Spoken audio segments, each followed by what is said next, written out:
Amplify, inspire, act. This is Detroit 2020.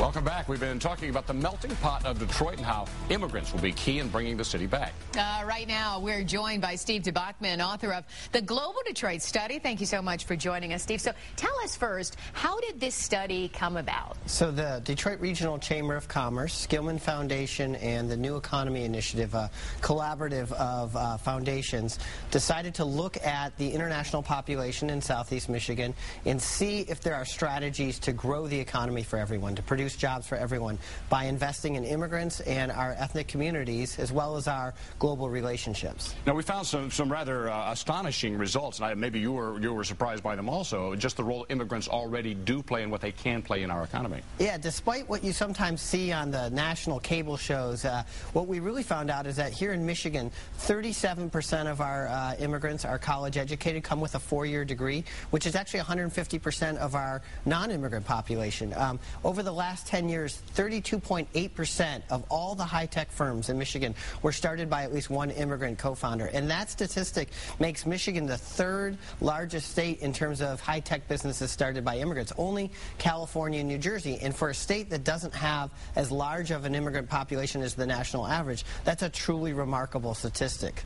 Now tell me this, we heard Governor Snyder speak about bringing immigrants here to Michigan to help with our economy in a state of a state. What about the city of Detroit? Only, what, a little more than 4% of immigrants live in Detroit, but do you think this is a good thing for a dwindling population in the city of Detroit? Absolutely. If you look across America in those urban centers that have really revitalized in the last 20 years, whether it be a Boston or a Chicago, immigrants are at the source of that population growth and neighborhood stabilization. And what the Global Detroit Study, while being regional in focus, recognizes that among the many opportunities that we have in Southeast Michigan, one is to stabilize our urban areas, and that whether it be West Verner Highway in Southwest Detroit or East Warren over in Dearborn or Hamtramck, we know that these new immigrant populations, these new ethnic groups, can be the lifeblood of revitalizing communities that create jobs and retail services for everyone, not just for the immigrants, but for the city dwellers who have been there for the last couple decades. I can foresee a knee-jerk reaction. There are going to be people out there that say, well,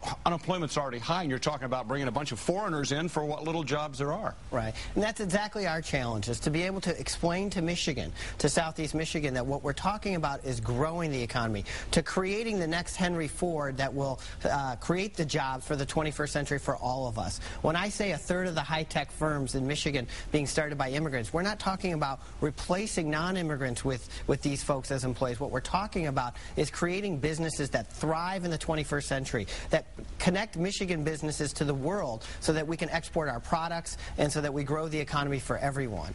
And we find across the country that communities that do this succeed. We already know that Governor Snyder is on board with this, but what about mayors like Mayor Dave Bing in the city of Detroit or other smaller cities in Southeast Michigan? Are they on board with this plan? Well, there's a Partnership for a New American Economy, is an initiative that Mayor Bloomberg out of New York launched to have mayors and CEOs sign up to join in a national strategy to take advantage of this. Cleveland, Philadelphia, other cities have signed up. We're confident that Mayor Bing will be on board. We know he's supportive. We've been working with him, the Bing Institute for Leadership that is affiliated with Mayor Bing, and we've met with his staff. And so we're confident that Mayor Bing and other corporate leaders in Southeast Michigan will be on board. Now, we don't have time to get into all of these, but we'll put these on our 2020 website. But you do have 11 recommendations here, the real things that can start as soon as you get money. What are they? Exactly. So one is the EB-5 investor visa. Do you know already on the books in the United States over the last 20 years, if you are an immigrant and you put $1 million into a U.S. business that creates 10 American jobs for a period of 3 to 5 years, you can buy legal permanent residency or citizenship. We want to support the regional centers that bring those investments to create jobs here in Detroit. So there's 100 such centers across the country. We want to make sure that the Detroit area has some of the most viable EB-5 centers. We also talk about partnering with our neighbors in Canada, retaining our international university students, and just making the community more welcoming in general. Well, as Stephen said, we're going to put all of these ideas on our website at Detroit2020.com, so make sure we tell all our viewers to make sure you go there and check it out. All right, Steve DeBachman, thank you so much for coming by. Thanks for telling the great stories of the region. We appreciate you. All right, thanks.